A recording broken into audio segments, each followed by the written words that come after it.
Ma'asyiral hadirin wal mukarramin, para ulama, para kiai, ba'ali masyhuri, ba'amtus salam.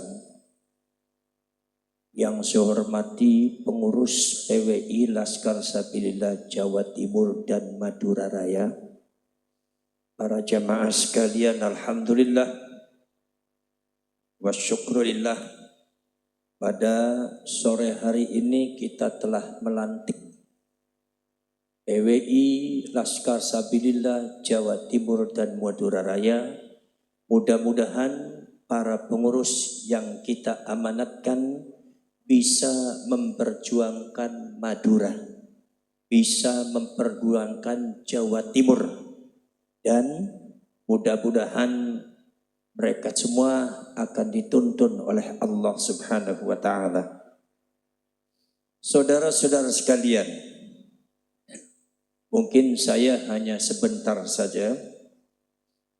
Al-Imam Abu Madyan. Imam Abu Madyan ini muridnya Syekh Abdul Qadir Al-Jailani.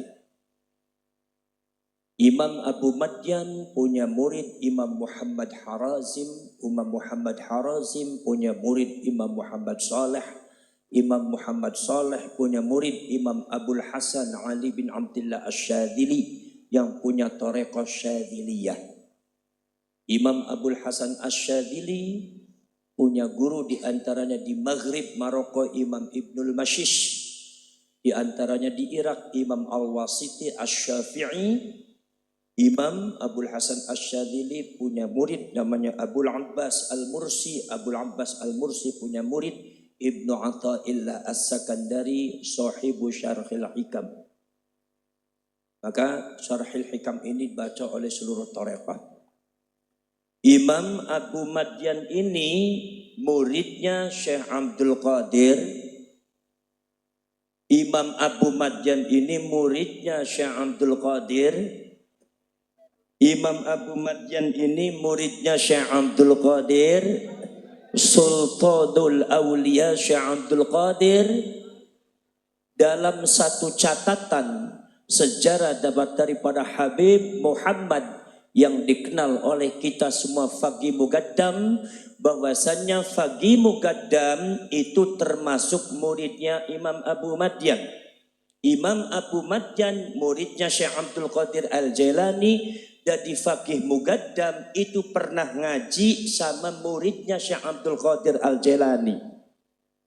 Makanya kita sadarkan kepada seluruh ba'alwi, jangan suka membanding-bandingkan Syekh Abdul Qadir Al-Jailani dengan Faqih Muqaddam. Ini su'ul adab namanya. Saudara-saudara sekalian, kadang-kadang framingnya sangat luar biasa. Al-Faqih Muqaddam Al-Imamul Bari' wal Mujtahid Al-Wasil ilallah Ta'ala. Ini framing mereka belum tentu benar. Kenapa? Sebab tidak ditemukan di dalam kitab Tabaqatul Ulama wal Fuqaha yang ada di Hadrami tentang Madal Habib Muhammad yang disebut Al-Faqih Muqaddam. Itu juga muridnya tidak ada, muridnya juga enggak kelihatan, karyanya tidak ada, fatwanya tidak ada. Tapi di framingnya bahwa Faqih Muqaddam ini setingkat Imam Syafi'i, tetapi karena dia tawadhu' maka dia mengikuti mazhab Syafi'i. Ini framing yang tidak benar. Bahkan ada yang mengatakan di antara oknum habaib yang jahilul murakkab, mengatakan bahwa Faqih Muqaddam ini sebetulnya lebih tinggi daripada Syekh Abdul Qadir Al-Jailani. Ini pertanyaan sesat, menyesatkan masyarakat Jawa Timur dan orang Madura. Itu tidak boleh seperti itu. Dalam catatan mengatakan, ditemukan catatan bahwasanya Al-Faqih Muqaddam Al-Habib Muhammad itu adalah berguru sama Imam Abu Madyan Al-Maghribi, dan Imam Abu Madyan itu gurunya muridnya Syekh Abdul Qadir Al-Jailani. Jadi Faqih Muqaddam kalau memang betul catatan itu, berarti dia itu ngaji sama muridnya Syekh Abdul Qadir Al-Jailani. Jadi tidak olok, tidak ada akhlaknya, su'ul adab. Kalau seumpama ada seorang habib yang membandingkan antara Faqih Muqaddam dengan Syekh Abdul Qadir Al-Jailani, ini sangat su'ul adab, mafi akhlak. Maka tidak boleh seperti itu. Maka kita sebagai orang NU jangan sampai kita terframing dengan hal-hal semacam itu. Saudara-saudara sekalian, PWI ini adalah merupakan harokah, bukan cuma organisasi.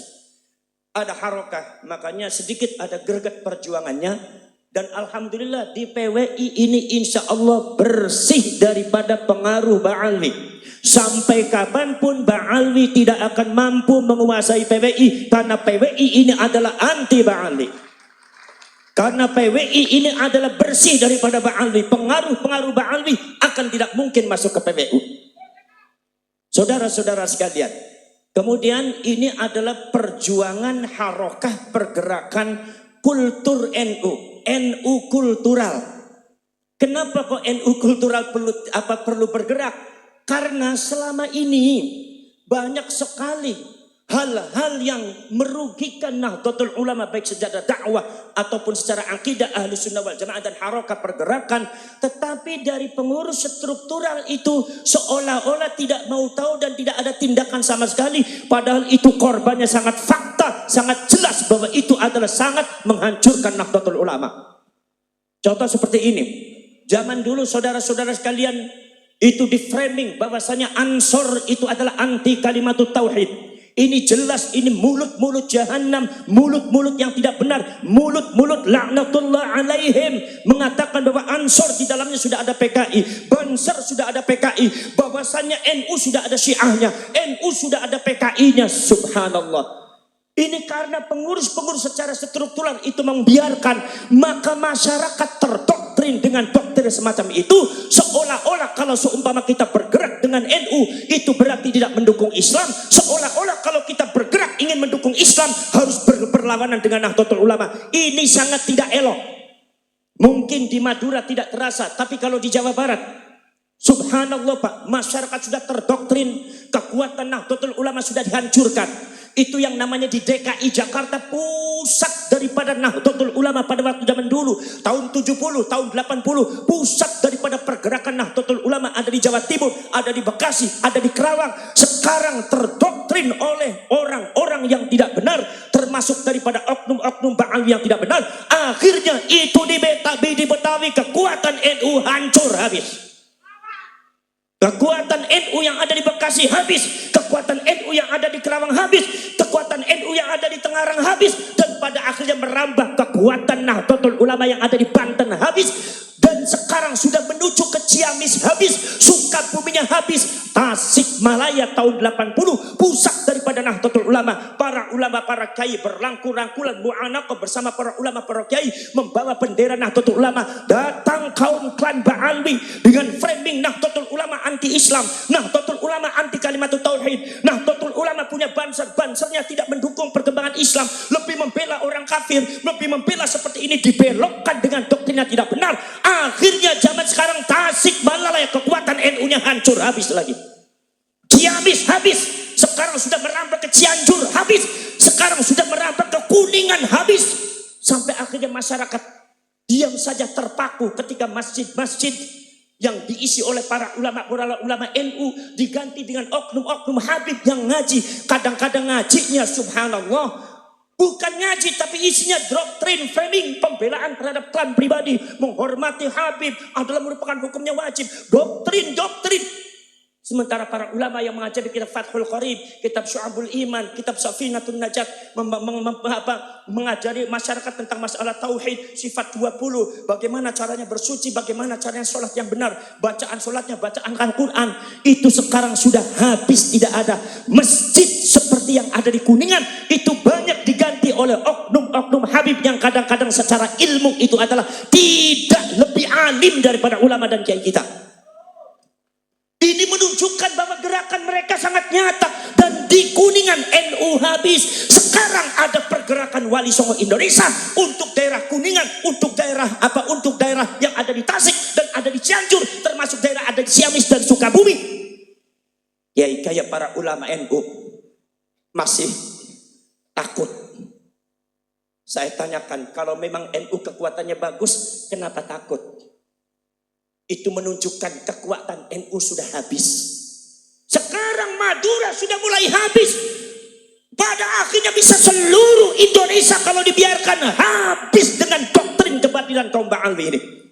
Mereka memframing bahwa mereka adalah penerus Wali Songo. Kemudian anak cucunya walusunya diputus. Persis seperti zaman dulu, saudara-saudara sekalian. Persis seperti zaman dulu.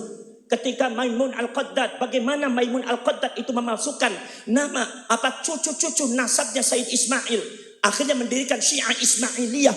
Itu dengan cara apa? Menghilangkan, memutuskan rantai daripada anak cucunya Said Ismail. Dihilangkan secara sejarah, tidak diakui.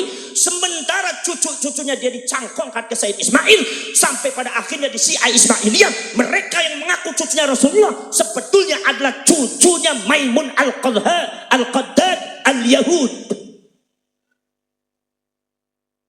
Ini memang gerakan Yahudi luar biasa.